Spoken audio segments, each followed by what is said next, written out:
If you're a die-hard Browns fan and love breaking down the game like we do, hit that subscribe button and turn on the bell so you never miss a blitz. Kevin Stefanski's Browns are in the headlines again. And this time it's not just about a win, it's about the rookie quarterback who led them there. Shedeur Sanders, making his first professional start, guided Cleveland to a 24-10 victory over the Raiders.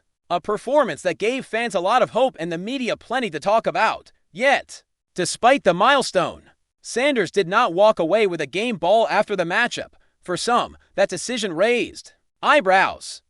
How could a quarterback who just navigated his team to a win, in his first outing no less, not be deemed worthy of recognition? Stefanski, ever the measured coach, addressed this question head-on Wednesday, giving an insight not just into his decision, but also into how he views team dynamics and recognition. You go into it.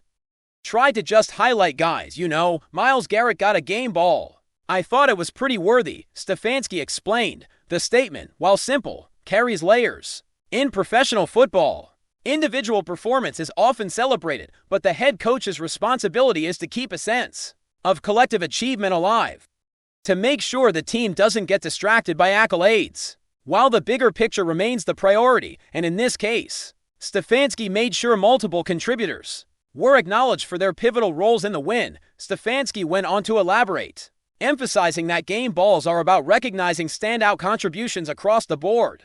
Not solely the quarterback, but you're just constantly trying to recognize your guys. We spent time this morning as well, pointing out all the guys and the job they did, Pointed out Gage Larvadain having a big punt return, which was huge for our team. Your D-line doesn't get 10 sacks unless your coverage is really good.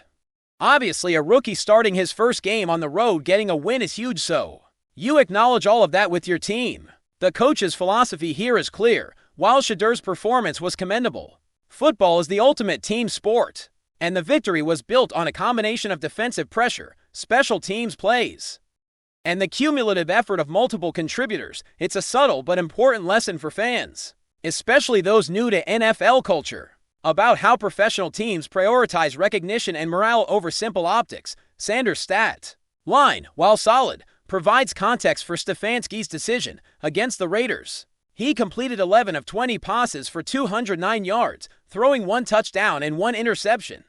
The touchdown, a 66-yard screen pass to rookie running back Dylan Sampson, was a signature play not just for the team, but for Sanders' emerging narrative as a quarterback capable of creating explosive moments under pressure. Sampson's electrifying run to the end zone also highlighted the interconnected nature of football success. Without Sanders' vision and timing, the play would never have materialized. This is exactly the type of performance that makes coaches weigh individual accolades against team dynamics. Stefanski wanted to acknowledge not just the quarterback, but the supporting cast, who collectively made the win possible. Cleveland's offensive strategy against Las Vegas revealed a lot about how the coaching staff intends to develop Sanders as their long-term solution at quarterback. The game plan mix controlled, methodical drives with opportunities for big plays, testing Sanders' ability to read defenses and execute under pressure. While there were moments of hesitancy and a throw that led to an interception, the overall performance showed promise. Comparing it to Sanders' preseason appearances and his first live reps against Baltimore in Week 11, there's an evident trajectory of improvement. The rookie's decision-making was more confident, his timing sharper, and his chemistry with receivers like Sampson and veteran targets noticeably better. It's these incremental developments that Stefanski is monitoring closely, and it underscores why he may have chosen not to hand out a game ball. There's acknowledgement without celebration, a recognition that growth is ongoing and the path to sustained success is long. Looking ahead, the spotlight is already shifting toward the Browns' upcoming Week 13 matchup against the San Francisco 49ers. Sanders has been confirmed as the starter, and the circumstances seem favorable, at least on paper. San Francisco is dealing with key defensive absences, with star defensive end Nick Bosa and linebacker Fred Warner both sidelined. For Sanders, this represents an opportunity to build momentum and confidence, potentially putting together a performance that could justify game ball level recognition next time. But Stefanski's comments remind everyone that it's not just about one game. Maintaining a winning trajectory requires consistency, growth, and the ability to adapt week after week. Every opponent won't be as vulnerable as the Raiders were, And every success must be measured in the context of sustainable team development rather than a single performance highlight. The rookie quarterback narrative is compelling not just because of the immediate results, but because of the larger implications for the Browns franchise. Cleveland has been searching for stability at quarterback for years, and Sanders' entry into the starting lineup is a potential turning point. Fans are naturally drawn to the excitement of a first win, the allure of a young quarterback stepping into the spotlight, and the hope that this could mark the beginning of a new era. Yet, the cautionary voice of Stefanski serves as a necessary counterbalance. It's a reminder that while the thrill of victory is exhilarating, professional football is a marathon, not a sprint. The lessons learned in this first win, both the successes and the areas for improvement, will likely shape how Sanders is developed and supported moving forward.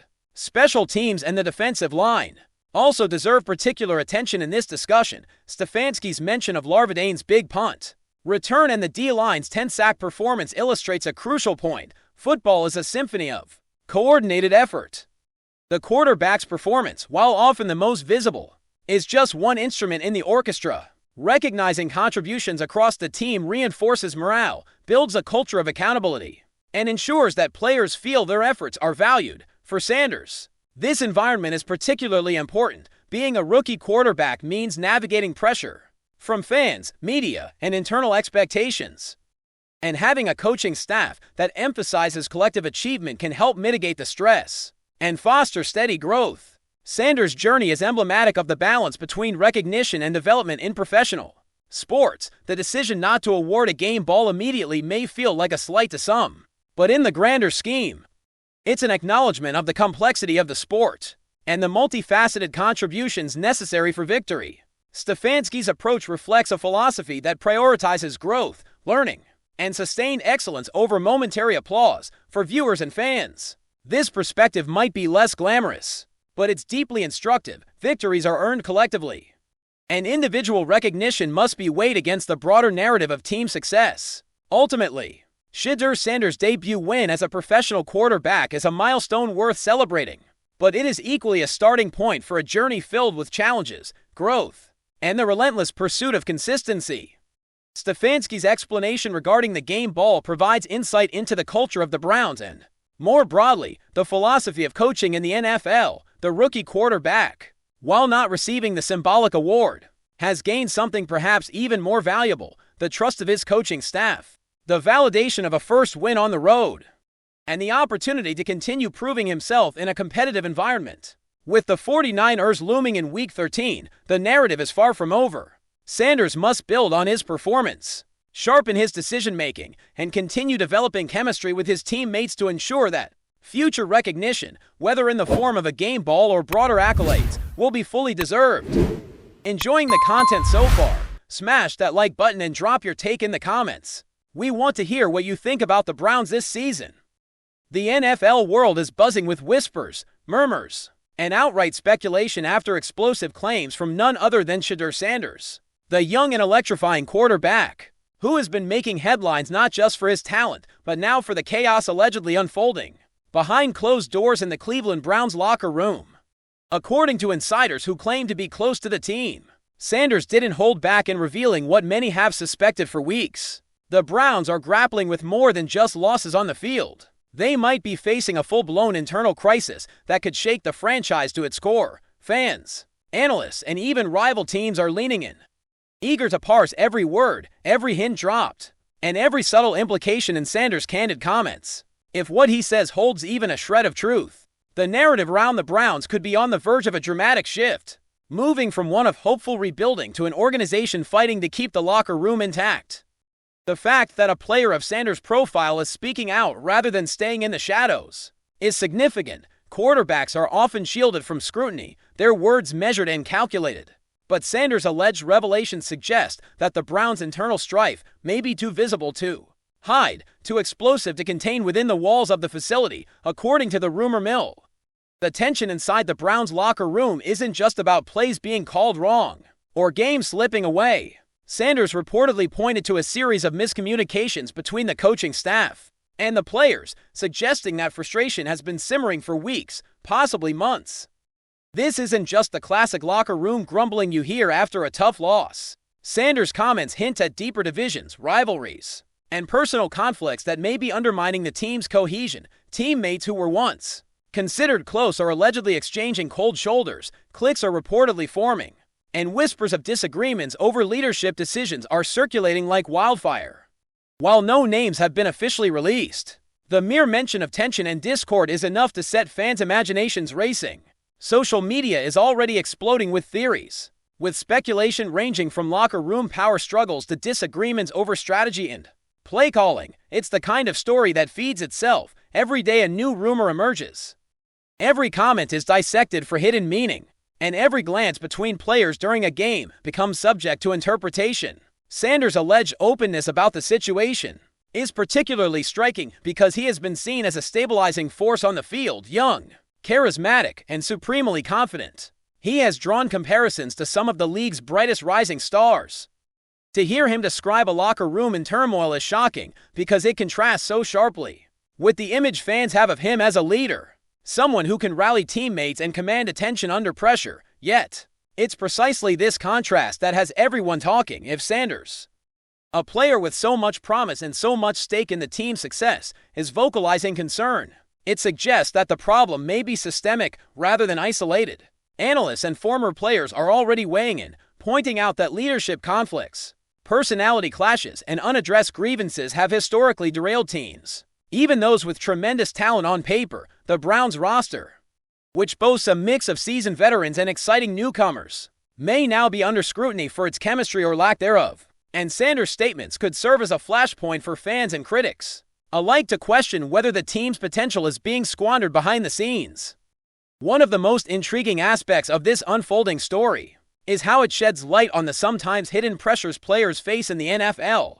The league is notorious for its intense scrutiny, high stakes, and relentless media coverage, but few get a glimpse into the human side of what happens when a locker room fractures. According to the rumors, Sanders has been candid about not just disagreements over plays, but also the emotional toll of trying to keep a team united while personal tensions simmer. There's talk that some players feel undervalued, while others are frustrated with leadership decisions, creating an environment where even small conflicts can escalate. The dynamics within the Browns locker room, if these reports are accurate, could offer a case study in how internal discord can quietly erode even the most talented roster.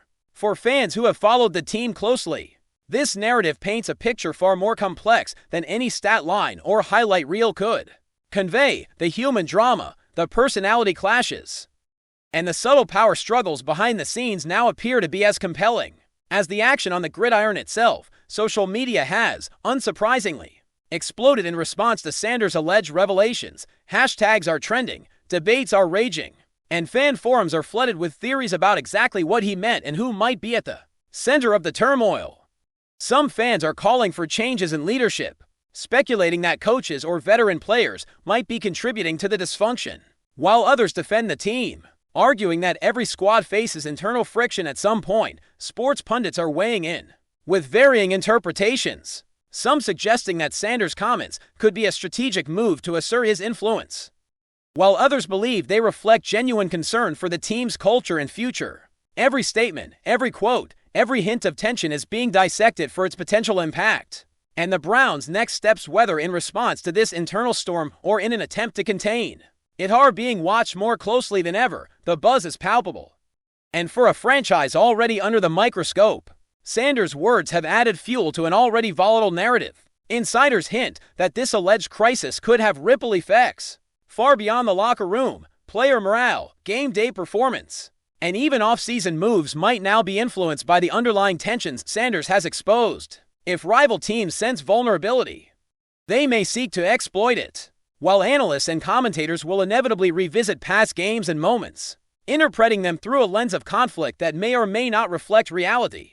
The Browns front office, meanwhile, faces a delicate balancing act, maintaining public confidence while addressing internal issues that, if left unchecked, could disrupt not just the current season but the team's long-term trajectory. Sanders' role in this unfolding drama is especially critical. As a young quarterback with rising star power, his influence in shaping team culture cannot be overstated. Whether he is seen as a whistleblower, A leader speaking truth to power, or simply a player expressing frustration. The impact of his words is already being felt across multiple fronts, from media narratives to fan perception to internal team dynamics. As the rumor mill churns and insiders continue to leak tantalizing hints, one thing is clear: the Browns are at a crossroads. Sanders' alleged disclosure has cast a spotlight on issues that many suspected, but few had heard confirmed from a source within the locker room. The story continues to evolve, with each day bringing new speculation, new reactions, and new theories about what might have led to this alleged breakdown in communication and camaraderie. For fans, the drama is gripping, offering a behind-the-scenes look at a team that could have a far more complicated story than wins and losses suggest. For the NFL, it's another reminder that talent alone doesn't guarantee harmony or success, and that the pressures of professional football extend well beyond the stadium lights. Sanders' voice in this narrative is pivotal, offering a rare glimpse into the human element of sport. And the Browns' next moves both on and off the field will be scrutinized like never before, as the league watches to see if they can navigate the storm or if this internal turbulence will define the season in ways no one anticipated. The chatter is relentless. Every comment Sanders makes, every reaction from teammates, and every whisper from the front office adds layers to a story that refuses to settle. Analysts debate, fans argue, and the rumor mill spins, but at the heart of it, the central question lingers: can the Browns overcome the turbulence that Sanders has hinted at? Or is this the beginning of a more serious unraveling? Whatever the truth, one thing is undeniable: Shedeur Sanders has pulled back the curtain. And now the world is watching, waiting, and speculating, fully aware that what happens next could redefine the narrative of the Cleveland Browns in ways no one saw coming. The locker room, once just a backdrop to highlights and game day glory, is suddenly front and center.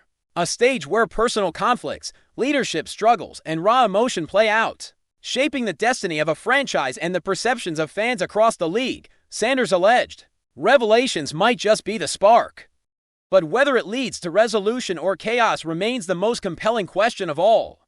Thanks for riding with us on another Browns Blitz. If you liked the video, share it with a fellow fan, hit subscribe, and ring that bell so you're always part of the Dawg Pound conversation. Go Browns!